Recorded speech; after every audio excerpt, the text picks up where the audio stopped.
Langsung mulai. Oke, teman-teman, hari ini kita akan masuk ke bab baru, yaitu mikromeritik. Kalau misalnya nanti teman-teman ada yang mau ditanyakan soal kinetika, mungkin nanti setelah selesai bab ini ya. Oke, tujuan pembelajaran kita hari ini, teman-teman diharapkan bisa menjelaskan apa itu mikromeritik, kemudian menghitung besar ukuran partikel, kemudian menjelaskan metode untuk menentukan ukuran partikel dan menghitung porositas. Nah, kalau berdasarkan definisi, mikromeritik itu adalah ilmu dan teknologi. Jadi bukan hanya ilmunya saja, tapi teknologi yang mempelajari tentang partikel kecil. Nah, khususnya yang dibahas itu mengenai ukuran partikelnya. Nah, ini untuk mikromeritik sendiri, ya ini banyak fungsinya dalam bidang farmasi. Ini beberapa di antaranya. Mempengaruhi sifat fisika. Itu pentingnya karena kebanyakan sifat fisika dari sediaan farmasi itu pasti ukuran partikel. Nah, jadi mikromeritik ini mempengaruhi sifat fisika misalnya pada aspek termodinamika atau kimia, misalnya aspek kelarutan, kemudian ada farmakologi dari suatu obat, misalnya untuk efek kerja dari suatu zat. Kemudian mempengaruhi pelepasannya dari bentuk-bentuk sediaan yang diberikan. Maksudnya gini, kalau sediaan farmasi itu kan nggak mungkin obat yang isinya hanya zat aktif. Pasti ada campurannya, baik dia itu tablet, sirup, ataupun jenis-jenis yang lainnya, pasti ada campuran atau zat tambahan selain zat aktifnya. Nah, maka ukuran partikel di sini atau ketika kita belajar mikromeritik, kita jadi tahu gimana pengaruhnya ketika zat aktif itu terlepas dari bentuk aslinya.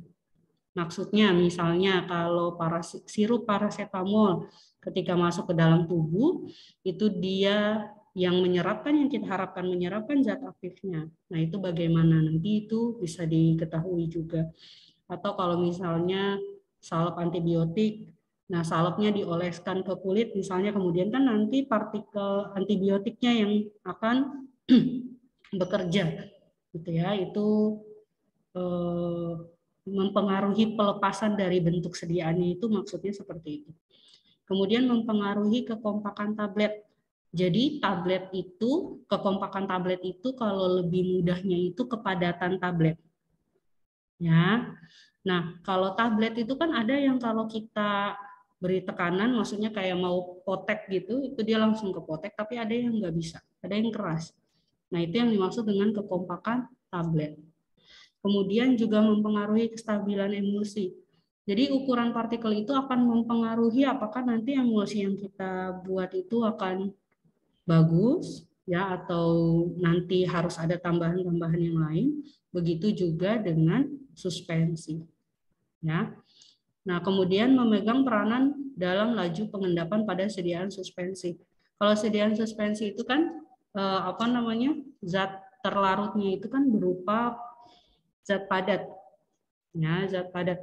Maka kita harus tahu berapa ukuran partikel yang baik untuk membuat suatu suspensi.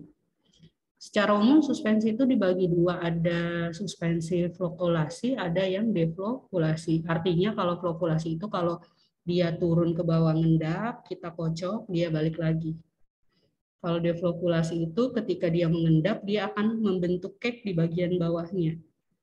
Ya, makanya itu ukuran partikelnya akan mempengaruhi apakah suspensi tersebut akan masuk ke dalam kategori flokulasi atau akan masuk ke dalam kategori deflokulasi. Itu nanti ada pembahasan tersendiri di bab suspensi ya. Kemudian pada tablet dan kapsul, ukuran partikel menentukan sifat alirnya serta pencampuran yang benar dari granul. Ya. Jadi ini mikromeritik salah satu bagian yang paling penting dalam pembuatan sediaan farmasi. Nah, ini ada sistem dispersi berdasarkan ukuran partikelnya. Ya, ukuran partikelnya nih ada yang dalam mikrometer dan ada yang dalam milimeter. Nah, ini untuk mikrometernya, ini untuk milimeternya, kemudian ini ada contohnya. Oke, kita masuk ke metode penentuan ukuran partikel. Metodenya ada 4, ada pengayakan, ada mikroskopik optik, ada sedimentasi, dan ada pengukuran volume partikel. Nah, kita masuk ke metode yang pertama, yaitu pengayakan. Pengayakan itu metode yang paling sederhana di antara metode yang lain. Ya, karena dia mudah dan tidak perlu ada perlakuan khusus. Ya. Nah, di sini ini ada alatnya, ya, alat untuk melakukan pengayakan. Jadi ini ayakannya. Ini mesin untuk menggetarkan ayakannya. Jadi kalau kita ayak manual itu kan kita goyangkan ke kiri dan ke kanan. Nah, kalau misalnya ada mesinnya, mesinnya yang menggerakkan. Di mesin ini kita bisa mengatur berapa kecepatan dari getarannya, kemudian bisa juga mengukur bisa juga menentukan lama dari pengayakannya. Metode ayakan ini hanya bisa untuk bahan-bahan yang mempunyai ukuran minimal 44 mikrometer atau ayakan nomor 325. Itu sudah maksimal. Kalau lebih kecil lagi, nggak bisa masuk ke, maksudnya nggak bisa disaring dengan ayakan dengan menggunakan metode ayakan. Nah, ini prinsip metode ayakan, ya. Jadi yang tadi di dalam sini itu isinya kurang lebih seperti ini. Ya, jadi tersusun dari beberapa ayakan. Nah, gimana cara nyusunnya? Menyusunnya itu dimulai dari yang memiliki lubang ayakan besar.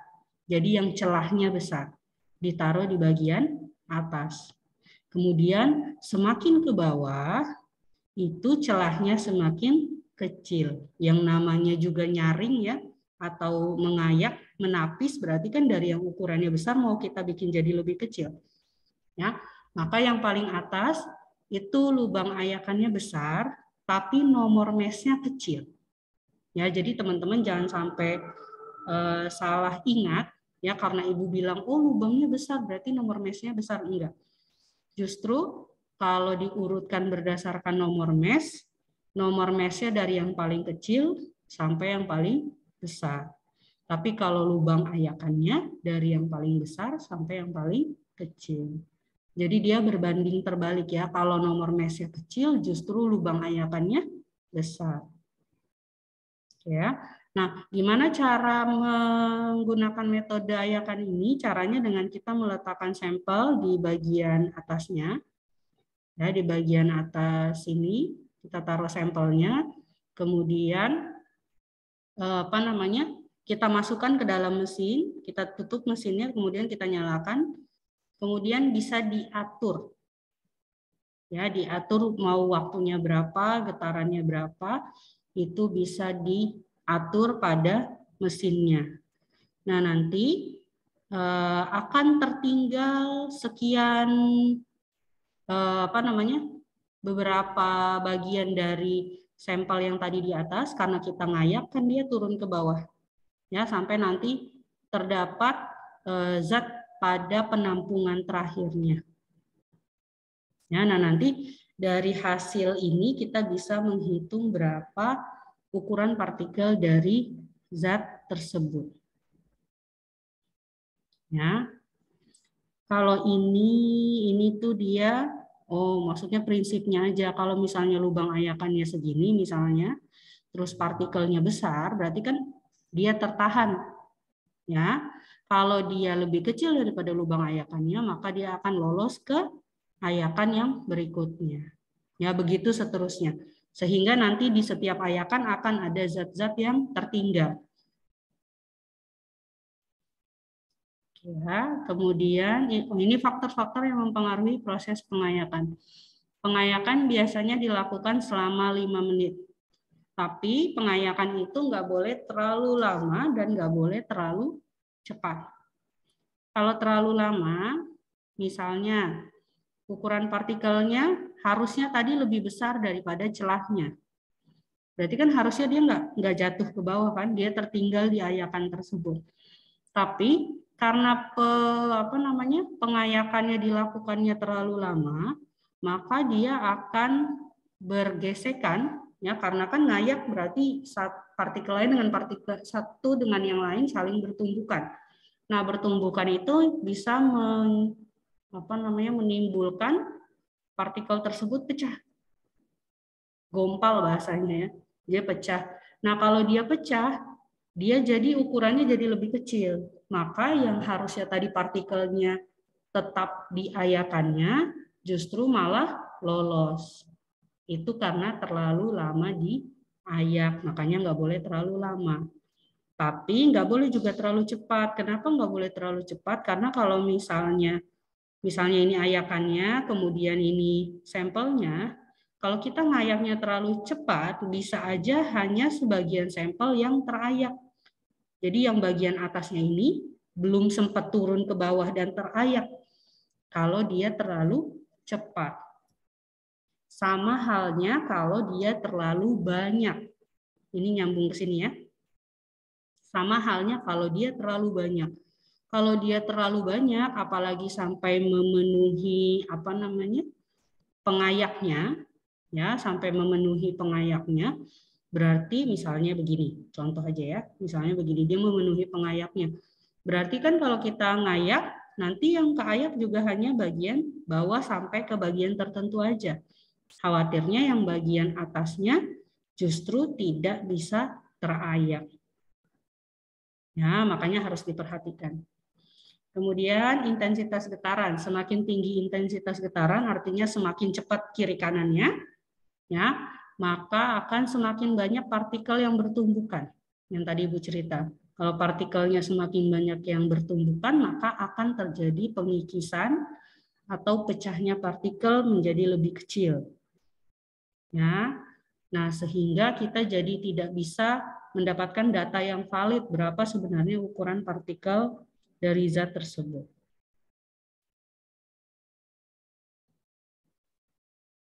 Oke, keuntungan metode pengayakan ini sederhana, praktis, mudah, dan cepat.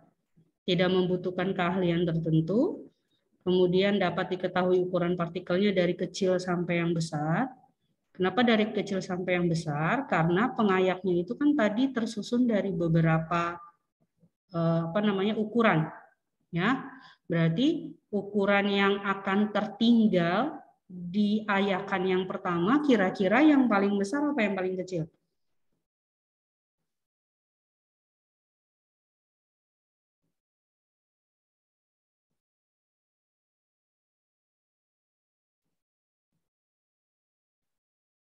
Wah, orangnya nggak ada semua nih.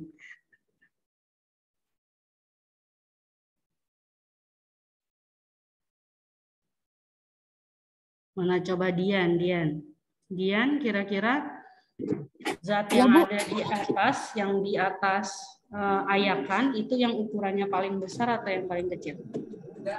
Yang mana ya Bu? Maaf Bu, tadi putus-putus.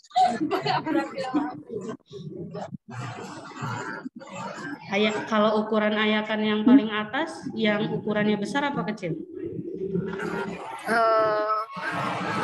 Kecil ya Bu? Besar. Oh, besar. Besar. Berarti ukuran partikel yang tertinggal di sini yang besar apa yang kecil? Yang besar. Yang besar, betul ya. Oke, makasih Dian. Iya Bu. Oke ya. Jadi karena yang tertinggal di sini yang besar, kemudian semakin ke bawah itu ukurannya semakin kecil, maka kita bisa mengetahui ukuran partikelnya mulai dari yang besar, kemudian yang sudah mulai berkurang ukurannya semakin kecil sampai yang nanti di bagian bawahnya zat yang diameternya atau ukuran partikelnya paling kecil. Jadi ukuran partikel pada ayakan tertentu semakin ke bawah semakin kecil. Nah, oke. Kemudian kerugian metode pengayakan tidak dapat mengetahui bentuk partikel secara pasti. Ya, jadi karena kita hanya lihat dia secara kelompok, kita nggak bisa lihat bentuknya secara pasti. Kemudian ukuran partikel tidak pasti karena ditentukan secara berkelompok. Ini tadi ya, karena dia bentuknya kelompok atau banyak, ya. Jadi kita nggak bisa menentukan ukuran pastinya. Yang bisa kita tentukan hanya diameter rata-ratanya, ukuran rata-ratanya. Ya, jadi tidak per partikel bisa kita hitung. Kemudian tidak dapat menentukan diameter partikel. Nah, ini tadi ya, nyambung ke yang tadi, nggak bisa menentukan diameter setiap partikel.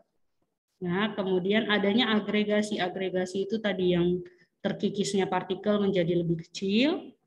Ya, itu mempengaruhi validasi data. Kemudian tidak dapat melihat bentuk partikelnya. Ya, itu untuk metode pengayakan. Oke, sekarang metode mikroskopik optik. Nah, kalau mikroskopik optik ini kita menggunakan mikroskop, kemudian kita bisa menggunakan slide yang ada ukuran mikrometernya. Ya, jadi sediaannya kita encerkan dulu, kemudian kita letakkan pada slide. Teman-teman tahu slide mikrometer kan ya? Yang persegi panjang, terus yang bening. Nah, itu kita letakkan di situ, kemudian nanti kita tutup dengan objek glass-nya. Ada objek glass-nya, kita tutup. Nah, nanti kurang lebih ketika dilihat di mikrometer, kurang lebih gambarnya akan seperti ini. Ya. Nah, di sini kita bisa mengetahui ukuran partikel dengan lebih detail karena kita lihat partikelnya satu persatu. Kemudian di kotak-kotaknya juga ada yang mewakili ukurannya masing-masing. Ya, jadi ada ukurannya masing-masing. Kalau dari sini ke sini itu 1 mm. Ya, berarti kalau satu per satu kotaknya lagi itu 0,2 mm. Nanti di dalam 0,2 mm ini kan ada bagian kotak yang bagian dalamnya lagi. Ya, yang ini bagian dalamnya lagi. Nah, itu ukurannya 0,05 mm.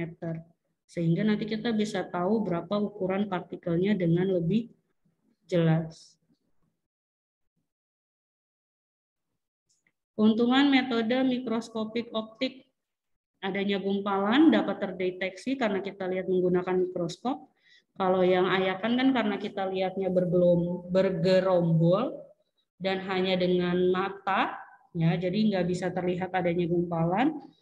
Nah, kemudian keuntungan berikutnya adalah metodenya langsung. Jadi karena kita lihat partikelnya secara langsung. Ya. Kerugiannya, diameternya hanya dalam bentuk 2 dimensi yang seperti di gambar tadi. Kemudian jumlah partikel yang harus dihitung itu sekitar 300-500 partikel. Jadi benar-benar makan waktu dan tenaga. Ya, bayangin aja teman-teman harus lihat masing-masing partikelnya ada 300-500. Kemudian ini untuk variasi antar operatornya besar, tapi bisa diatasi dengan fotomikrograf, proyeksi, scanner, dan otomatis. Scanner otomatis maksudnya. Oke, sekarang metode sedimentasi atau pengendapan. Yaitu metode yang digunakan untuk mengukur diameter partikel berdasarkan prinsip ketergantungan laju sedimentasi. Nah, jadi di sini kita bisa menggunakan alat yang namanya alat Anderson. Nah, nanti partikel tersebut dijatuhkan, kemudian nanti di sini ada ukurannya. Kita bisa tahu partikel tersebut akan turun berapa jaraknya, berapa banyak, kemudian waktunya berapa lama. Nanti kita bisa masukkan nilainya ke persamaan ini. Ya. H itu ketinggiannya, jadi berapa jarak yang ditempuh sama partikel yang turun. Ya, kemudian ini adalah viskositasnya, ini massa jenisnya, kemudian percepatan gravitasi dan waktu turun. Yang tadi Ibu bilang ya, berapa waktu yang dibutuhkan. Nanti kita bisa dapat nilai diameter rata-ratanya. Itu untuk metode sedimentasi. Nah, untuk metode sedimentasi sendiri ada syarat khususnya. Jadi aliran di dalamnya ini, kan di dalam ini kita masukkan zat cair. Ya, kita masukkan zat cair. Nah, aliran zat cair di dalam alat ini tidak boleh terjadi turbulensi. Turbulensi itu artinya geraknya acak. Ya, tidak beraturan. Nah, jadi kalau kita mengukur aliran turbulensinya itu nilainya lebih daripada 0,2, berarti kita tidak bisa menggunakan tidak boleh melanjutkan penelitian. Jadi nggak bisa mengukur diameternya. Ya, kita harus memastikan bahwa nilai RE-nya atau angka Reynolds-nya itu harus kurang dari 0,2, karena kalau lebih daripada 0,2 berarti zat cairnya sedang mengalami turbulensi. Ya, jadi itu yang harus diperhatikan untuk metode sedimentasi. Nah, ini ada contoh soalnya, nanti silakan teman-teman pelajari aja. Oke, kemudian pengukuran volume partikel. Nah, kalau volume partikel itu kita pakai alat namanya Coulter counter. Ya. Nah, jadi partikel-partikelnya disuspensikan ke dalam suatu cairan elektrolit, kemudian dilewatkan melalui celah kecil, celahnya tuh ada di sebelah sini. Nah, melalui celah kecil, yang kedua sisinya ada elektrodanya, ini elektroda negatif, ini elektroda positifnya. Ya. Kemudian nanti partikel-partikel yang berpindah itu nanti bisa kita ketahui berapa volumenya. Nah, itu adalah metode pengukuran volume partikel. Oke, sampai sini dulu ada yang mau ditanyakan soal metode ukuran partikel? Nggak ada? Oke, kita lanjut. Sifat-sifat turunan serbuk. Karena kita sedang bahas ukuran partikel, maka kita sekaligus membahas sifat dari turunan serbuk. Ada yang pertama namanya sifatnya porositas. Jadi porositas ini adalah rongga dari serbuk. Ya. Jadi rongga dari serbuk itu adalah perbandingan volume rongga terhadap volume bulk. Volume rongga itu, jadi kalau misalnya dalam satu tablet, itu kan pasti ada rongga-rongganya. Ya, nah volume yang dinamakan porositas atau rongga dari serbuk itu adalah volume rongga dibagi volume bulk. Volume bulk itu artinya volume ketika sediaannya sedang utuh atau padat. Ya, volume bulk. Nah, porositas itu dinyatakan dalam bentuk persen. Jadi nanti kalau misalnya teman-teman nyari rumusnya VB, ya volume bulk dikurang volume partikel dibagi volume bulk. Boleh pakai yang ini rumusnya, atau mau pakai yang ini juga boleh. Rumusnya tergantung nanti dari soal diketahuinya yang mana. Nanti setelah itu teman-teman kalikan 100%. Jadi nanti dia bentuknya dalam bentuk persen. Ini contoh soalnya, silahkan dipelajari aja ya. Kerapatan partikel. Oke, kerapatan itu ada 3 jenis, yaitu kerapatan sebenarnya, kerapatan granul, dan kerapatan bulk. Ya, kalau kerapatan partikel itu berarti di dalam satu partikel itu kerapatannya seperti apa? Kalau kerapatan granul berarti kerapatan yang terdiri dari beberapa partikel. Ya, karena granul ya. Kalau bulk berarti kerapatan misalnya satu tablet. Kerapatannya berapa? Itu ya, jadi ada 3 kerapatan sebenarnya, kerapatan granul dan kerapatan bulk. Nah, ini yang pertama, kerapatan sebenarnya. Kerapatan dari bahan itu sendiri tidak termasuk rongga dan pori-pori. Jadi berarti kerapatan tunggal partikel tersebut. Ya, karena tanpa pori dan tanpa rongga ya karena dia sendiri gitu ya. Kemudian alat ukur kerapatan sebenarnya itu ada densitometer helium, ya. Kemudian ada pignometer, ada hidrometer. Kalau pignometer ini teman-teman udah mungkin minggu ini dipraktikumkan ya. Jadi nanti bisa dicoba bagaimana cara untuk mengukur kerapatan dari zat-zat yang sudah ditentukan.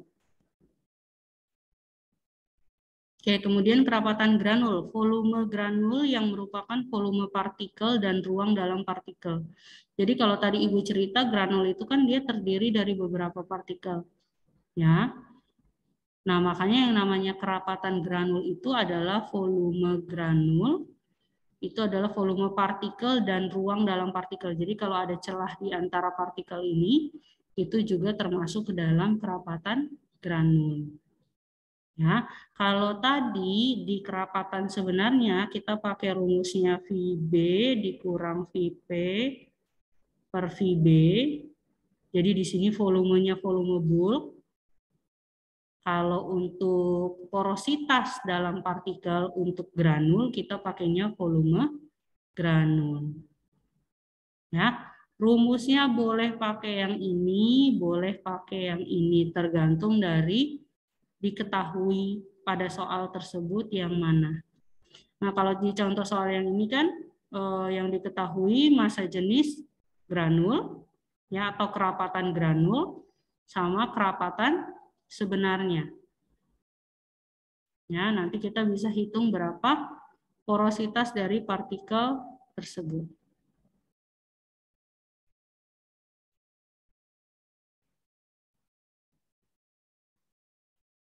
Oke, yang ketiga kerapatan bulk, yaitu massa dari suatu serbuk dibagi dengan volume bulk. Ya, jadi kerapatan bulk itu massa dari suatu serbuk dibagi dengan volume bulknya. Itu adalah kerapatan bulknya. Ya, jenis porositasnya itu ada dua, ada porositas celah dan porositas total. Kalau porositas celah itu kita menghitung volume celah ruang di antara serbuk, tapi tidak termasuk pori di dalam partikel. Kalau porositas total kita menghitung sampai dengan pori-pori di dalam partikel. Kalau ditanya porositas celahnya, kita bisa pakai rumus yang ini. Ini bukan rumusnya berlanjut ya, artinya bisa pakai yang ini, bisa pakai yang ini, ataupun pakai yang ini. Tergantung dari soalnya. Begitu juga yang porositas total. Ya, bisa pakai yang ini, bisa pakai yang ini, bisa pakai yang ini.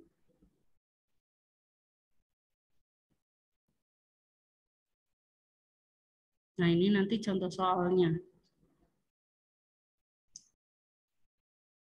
Berat sebuah tablet NaI adalah 0,3439 gram.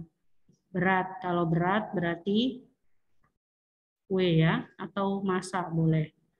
Volume bulk adalah 0,0963. Nah, ini berarti ini VB-nya. Ya. Kemudian kerapatan sebenarnya berarti rho. Berapa kerapatan bulk? Berarti yang ditanya rho B.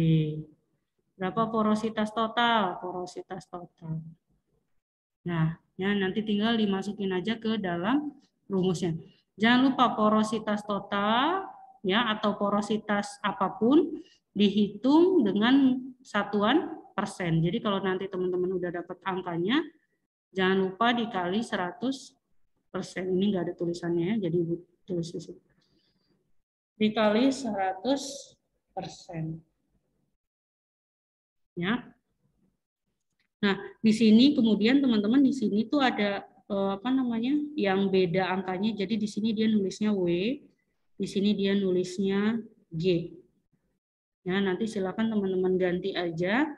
Mau W boleh, mau G boleh, mau M boleh. Karena di sini bunyinya berat sebuah tablet. Ya, jadi boleh teman-teman pakainya M aja boleh massa. Ya. Tuh, jadi nanti ini tinggal dimasukin angkanya pada rumusnya. Sampai sini ada yang mau ditanyakan?